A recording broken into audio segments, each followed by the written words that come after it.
ফতুয়াবাজ বলবে কোনো আপত্তি নাই, হকের পথে কথা বলা বন্ধ করা যাবে কি? জোরে বলুন। জন্মের পরে কানে আজান কি দেইনি, তুমি মৌলবাদী সারা হওনি। ঠিক না বেঠিক? জোরে কন। জন্মের পরে কানে আজান কি দেইনি, তুমি মৌলবাদী সারা হওনি। আবার মরণের পরে জানাজা পড়াবে কে? পড়াবে।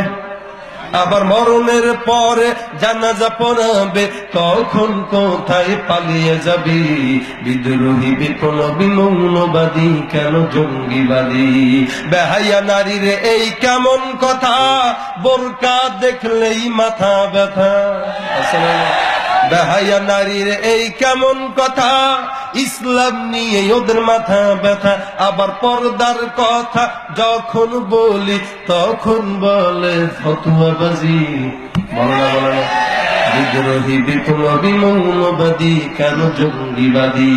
কি মনে করে ওই হনুমান, দাড়ি টুপি দেখলেই তালেবান? ঠিক না বেঠিক? জোরে কর। এই মুসলমান, দাড়ি টুপি দেখলে যারা ভয় পায়, বুঝতে হবে এই জামানার খাঁটি আবু জাহেলের দল। ঠিক না বেঠিক? জোরে কর। কারণ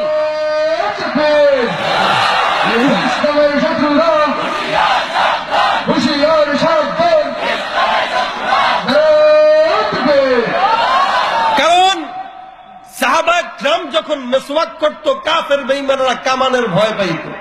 ঠিক না বেঠিক?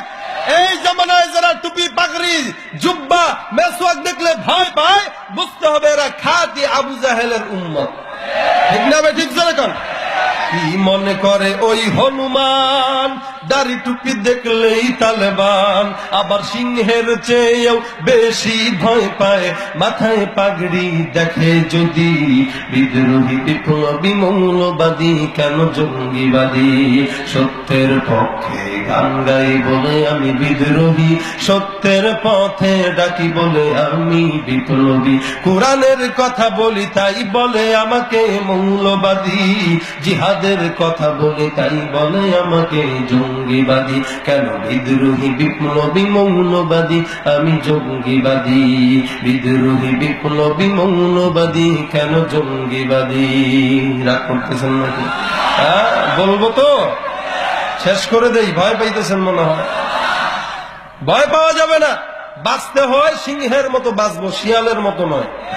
এটা মুসলমানের জাতি, ওমরের জাতি। আমরা আবু বকর থেকে শিক্ষা নিতে হবে, হযরত আলী রাদিয়াল্লাহু তাআলা আনহু থেকে শিক্ষা নিতে হবে।